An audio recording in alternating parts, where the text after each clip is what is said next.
मुंशी प्रेमचंद द्वारा रचित उपन्यास रंगभूमि। अध्याय 44। गंगा से लौटते दिन के 9 बज गए। हजारों आदमियों का जमघट, गलियां तंग और कीचड़ से भरी हुई, पग पग पर फूलों की वर्षा, सेवक दल का राष्ट्रीय संगीत। गंगा तक पहुंचते पहुंचते ही सवेरा हो गया था। लौटते हुए जानवी ने कहा, चलो जरा सूरदास को देखते चले, न जाने मरा या बचा। सुनती हूँ घाव गहरा था। सोफिया और जानवी दोनों शफा खाने गई तो देखा सूरदास बरामदे में चारपाई पर लेटा हुआ है। भैरव उसके पैताने खड़ा है और सुभागी सिरहाने बैठी पंखा झल रही है। जानवी ने डॉक्टर से पूछा, इसकी दशा कैसी है, बचने की कोई आशा है? डॉक्टर ने कहा, किसी दूसरे आदमी को यह जख्म लगा होता तो अब तक मर चुका होता। इसकी सहन शक्ति अद्भुत है। दूसरों को नश्ता लगाने के समय क्लोरोफॉर्म देना पड़ता है।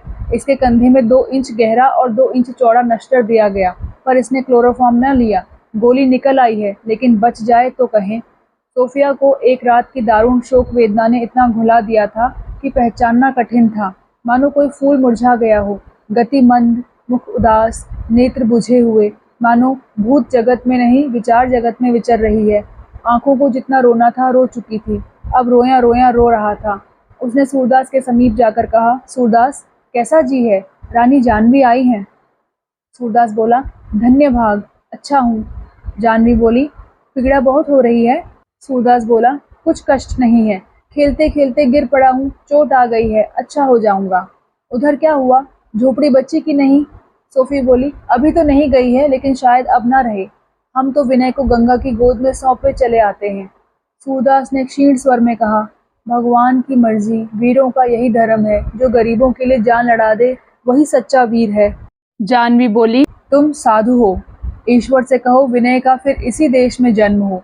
सूरदास बोला, ऐसा ही होगा माताजी, ऐसा ही होगा। अब महान पुरुष हमारे ही देश में जन्म लेंगे। जहाँ अन्याय और अधर्म होता है वहीं देवता लोग जाते हैं, उनके संस्कार उन्हें खींच ले जाते हैं। मेरा मन कह रहा है कि कोई महात्मा थोड़े ही दिनों में इस देश में जन्म लेने वाला है। डॉक्टर ने आकर कहा, रानी जी, मैं बहुत खेद के साथ आपसे प्रार्थना करता हूँ कि सूरदास से बातें ना करें, नहीं तो जोर पड़ने से इनकी दशा बिगड़ जाएगी। ऐसी हालत में सबसे बड़ा विचार यह होना चाहिए कि रोगी निर्बल ना होने पाए, उसकी शक्ति क्षीण ना हो। अस्पताल के रोगियों और कर्मचारियों को ज्यों ही मालूम हुआ कि विनय सिंह की माताजी आई हैं, तो सब उनके दर्शनों को जमा हो गए।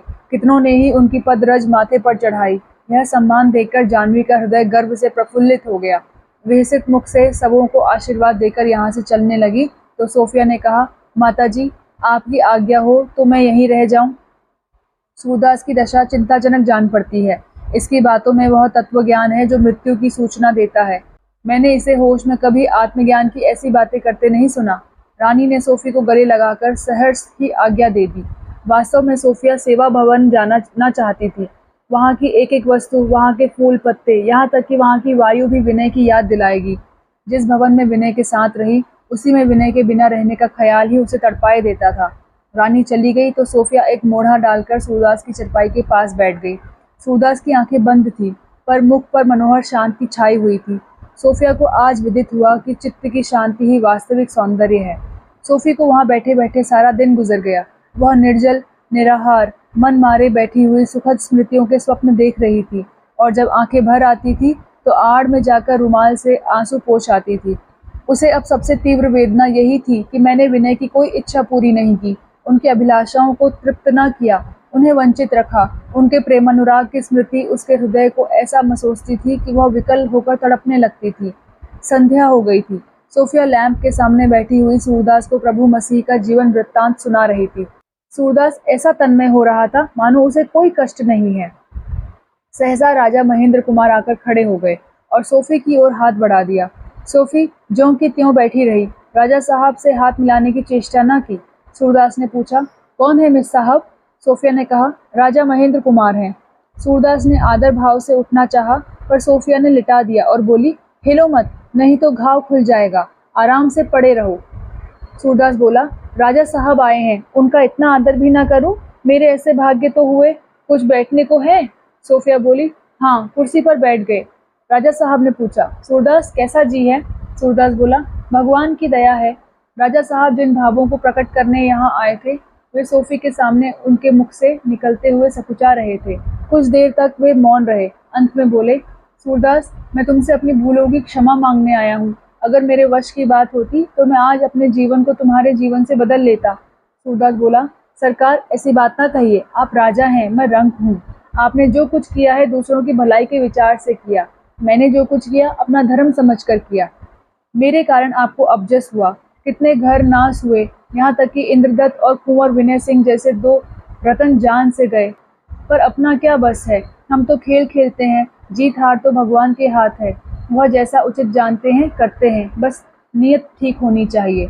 राजा बोले, सूरदास, नीयत को कौन देखता है? मैंने सदैव प्रजा हित पर ही निगाह रखी, पर आज सारे नगर में एक भी प्राणी ऐसा नहीं है जो मुझे खोटा, नीच, स्वार्थी, अधर्मी, पापिष्ट न समझता हो। और तो क्या, मेरी सहधर्मिणी भी मुझसे घृणा कर रही है। ऐसी बातों से मन क्यों ना विरक्त हो जाए, क्यों ना संसार से घृणा हो जाए। मैं तो अब कहीं मुंह दिखाने योग्य नहीं रहा। सूरदास बोला, इसकी चिंता न कीजिए। हानि लाभ, जीवन मरण, जस अपजस विधि के हाथ है। हम तो खाली मैदान में खेलने के लिए बनाए गए हैं। सभी खिलाड़ी मन लगाकर खेलते हैं, सभी चाहते हैं कि हमारी जीत हो, लेकिन जीत एक की ही होती है। तो क्या इससे हारने वाले हिम्मत हार जाते हैं? वे फिर खेलते हैं, फिर हार जाते हैं, तो फिर खेलते हैं। कभी ना कभी उनकी जीत होती ही है। जो आपको आज बुरा समझ रहे हैं, वे कल आपके सामने सिर झुकाएंगे। हाँ, नीयत ठीक रहनी चाहिए। मुझे क्या उनके घर वाले बुरा न कहते होंगे जो मेरे कारण जान से गए? इंद्रदत्त और कुंवर विनय सिंह जैसे दो लाल, जिनके हाथों संसार का इतना उपकार होता, संसार से उठ गए। जस अपजस भगवान के हाथ है, हमारा यहाँ क्या बस है। राजा बोले, आह सूरदास, तुम्हें नहीं मालूम कि मैं कितनी विपत्ति में पड़ा हुआ हूँ।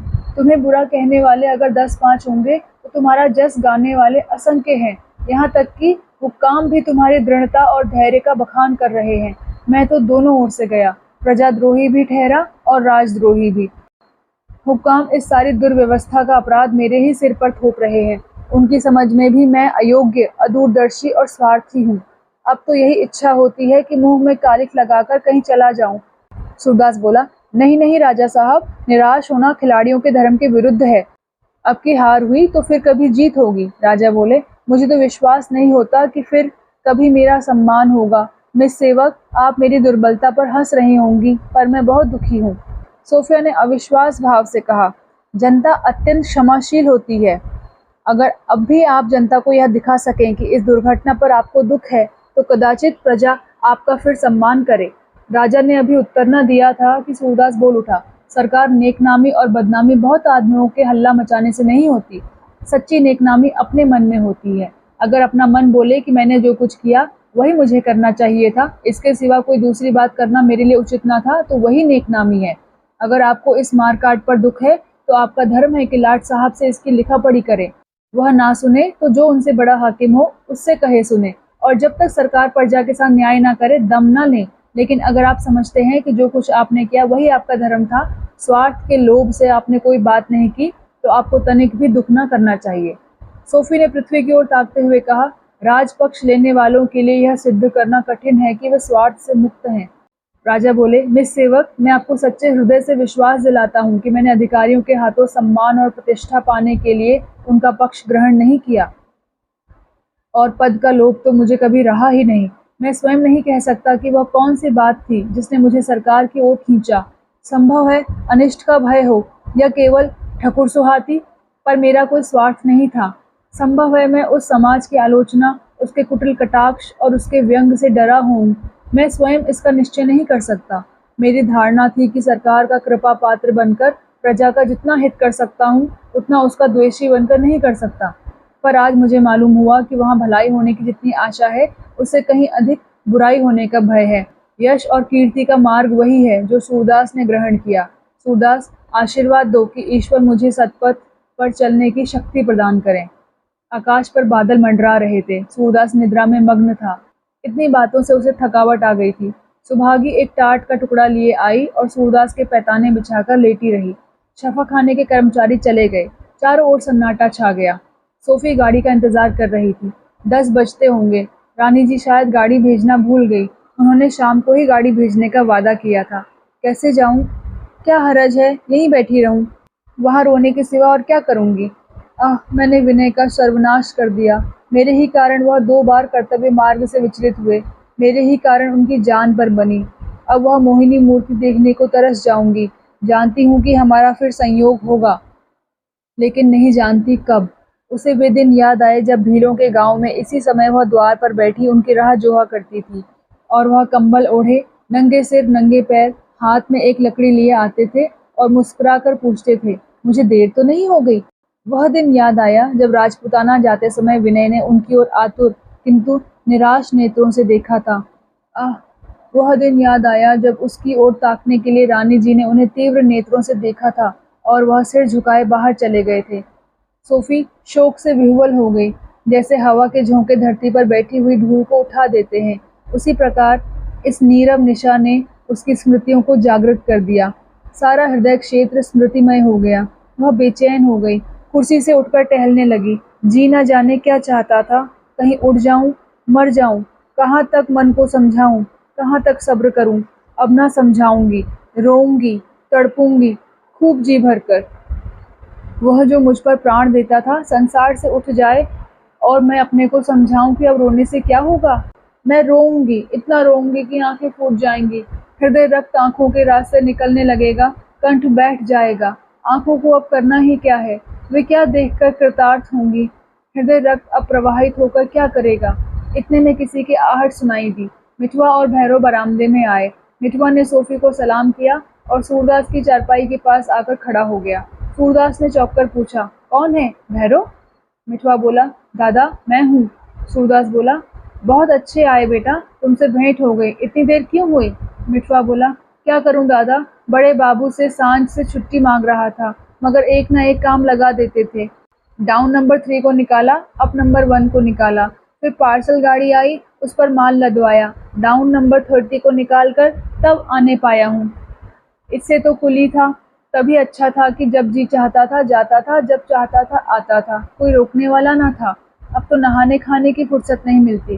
बाबू लोग इधर उधर दौड़ाते रहते हैं, किसी को नौकर रखने की समाई तो है नहीं, सेंत मेंत में काम निकालते हैं। सूरदास बोला, मैं ना बुलाता तो तुम अब भी ना आते। इतना भी नहीं सोचते कि अंधा आदमी है, न जाने कैसा होगा।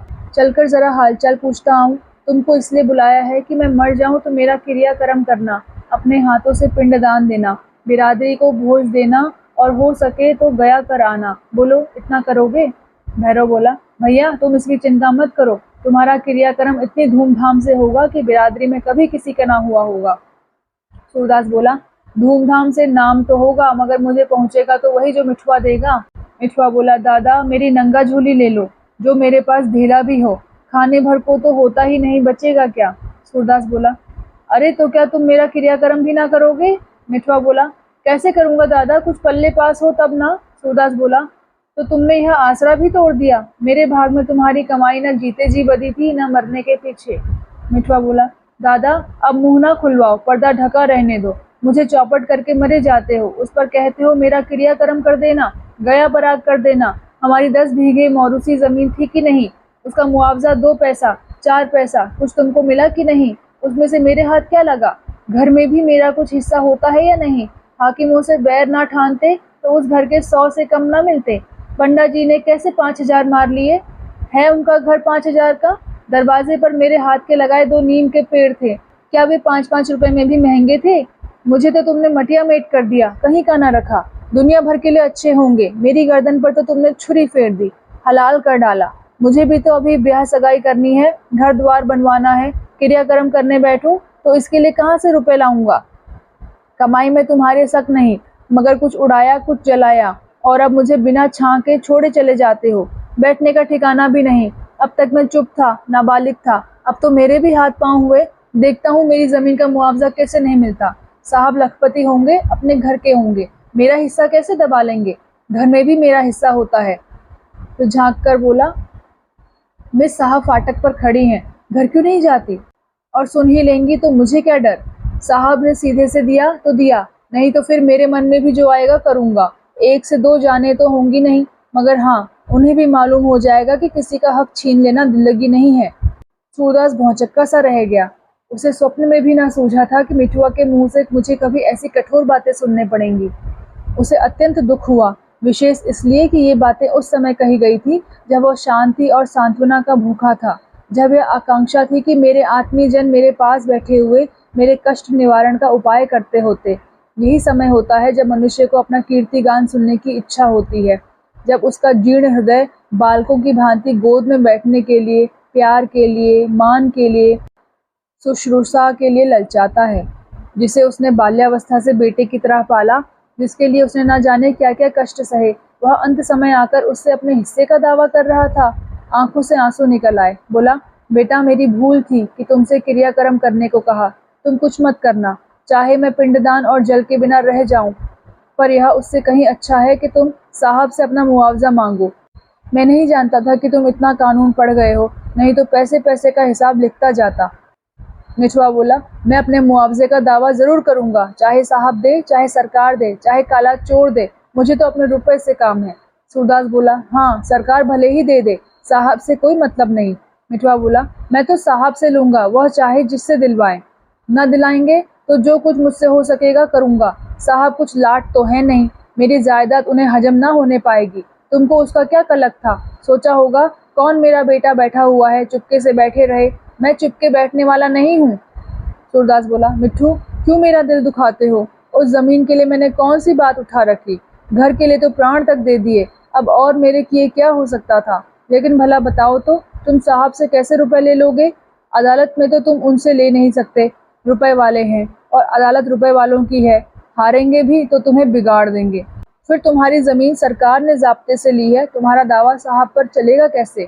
मिठुआ बोला, यह सब पढ़े बैठा हूँ, लगा दूंगा आग, सारा गोदाम जलाकर राख हो जाएगा। फिर धीरे से बोला, बम गोले बनाना जानता हूँ, एक गोला रख दूंगा तो पुतली घर में आग लग जाएगी, मेरा कोई क्या कर लेगा?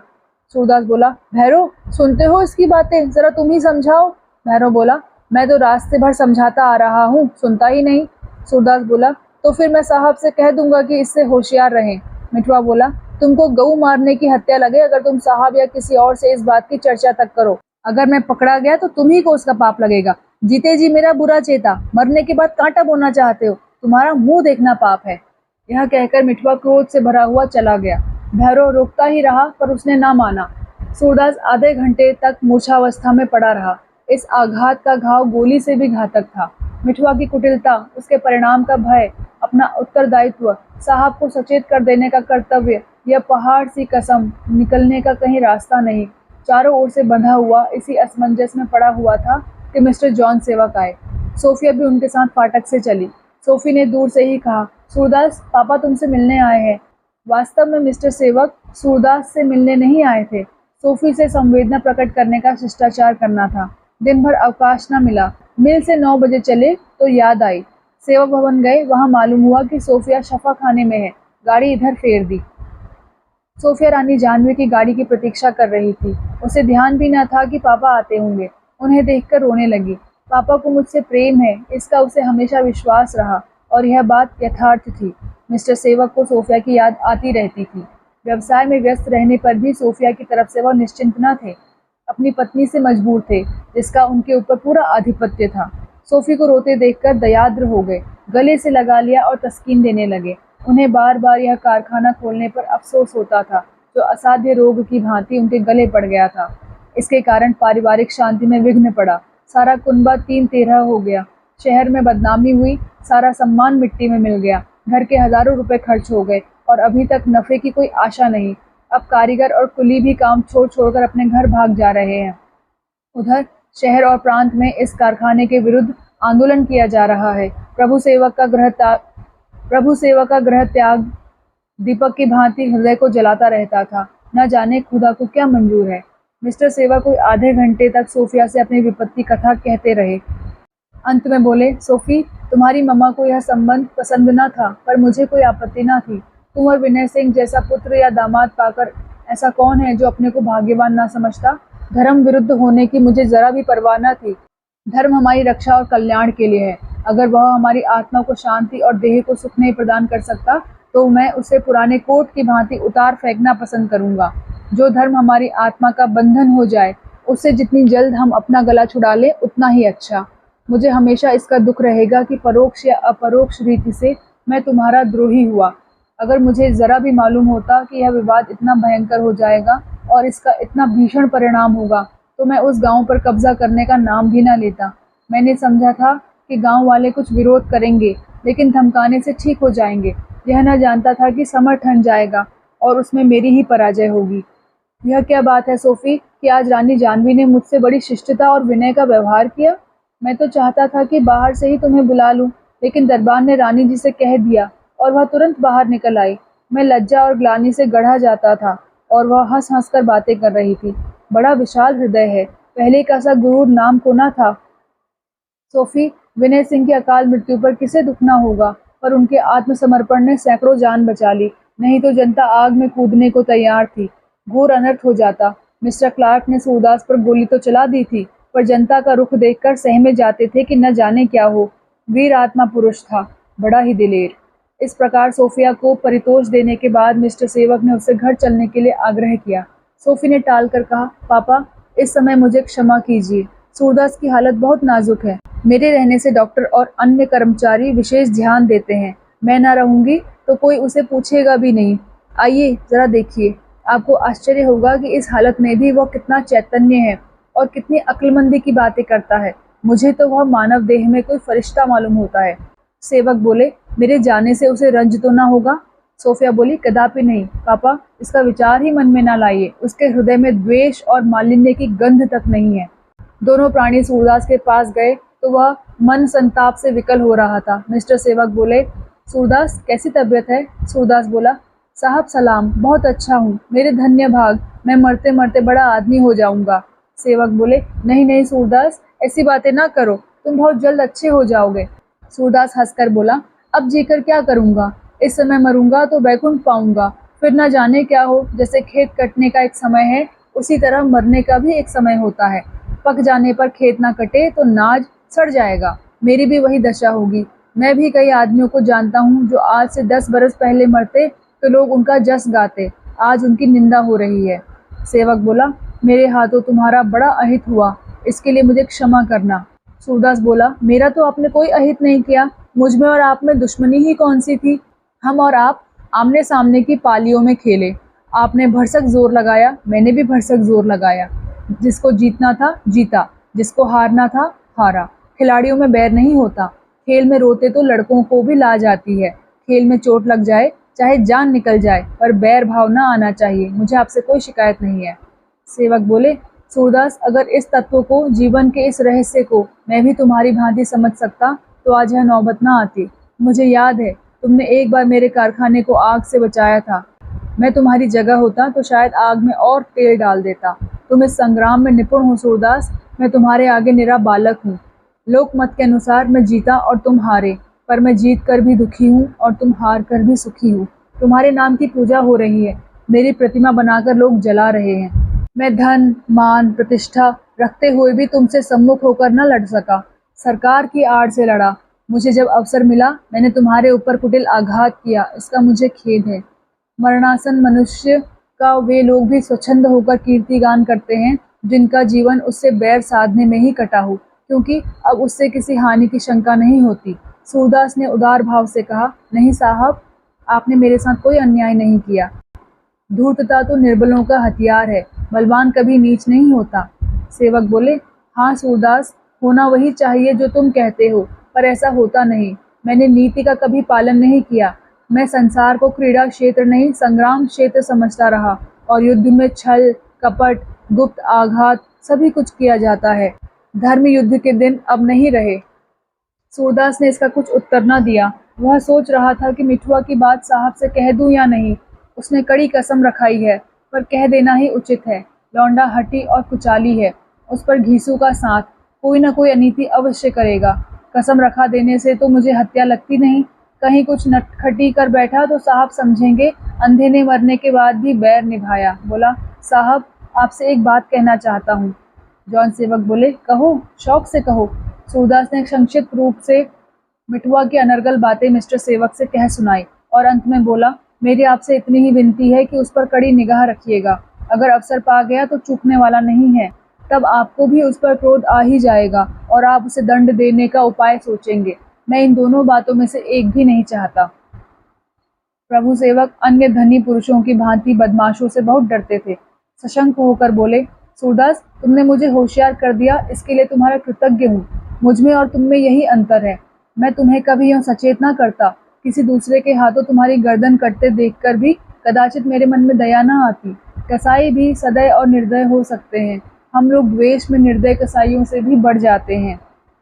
फिर सोफिया से अंग्रेजी में बोले, बड़ा सत्यप्रिय आदमी है। कदाचित संसार ऐसे आदमियों के रहने का स्थान नहीं है। मुझे एक छिपे हुए शत्रु से बचाना अपना कर्तव्य समझता है। यह तो भतीजा है, किंतु पुत्र की बात होती तो भी मुझे अवश्य सतर्क कर देता।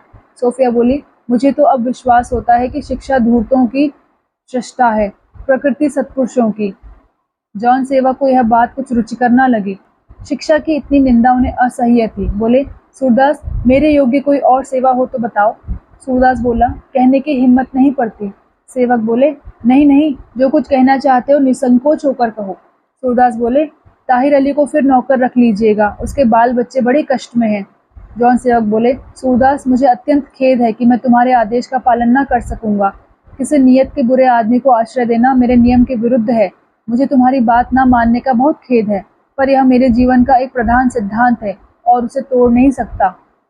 सूरदास बोला, दया कभी नियम विरुद्ध नहीं होती। जॉन सेवक बोले, मैं इतना कर सकता हूँ कि ताहिर अली के बाल बच्चों का पालन पोषण करता रहूं, लेकिन उसे नौकर ना रखूंगा। सूरदास बोला, जैसी आपकी इच्छा, किसी तरह उन गरीबों की परवरस्ती होनी चाहिए। अभी ये बातें हो रही थी कि रानी जानवी की मोटर आ पहुंची। रानी उतरकर सोफिया के पास आई और बोली, बेटी क्षमा करना, मुझे बड़ी देर हो गई। तुम घबराई तो नहीं? भिक्षुकों को भोजन कराकर यहाँ आने को घर से निकली तो कुंवर साहब आ गए। बातों बातों में उनसे झड़प हो गई। बुढ़ापे में मनुष्य क्यों इतना मायांध हो जाता है, यह मेरी समझ में नहीं आता। क्यों मिस्टर सेवक, आपका क्या अनुभव है? जॉन सेवक बोले, मैंने दोनों ही प्रकार के चरित्र देखे हैं। अगर प्रभु धन को तृण समझता है तो पिताजी को फीकी चाय, सादी चपातियाँ और धुंधली रोशनी पसंद है।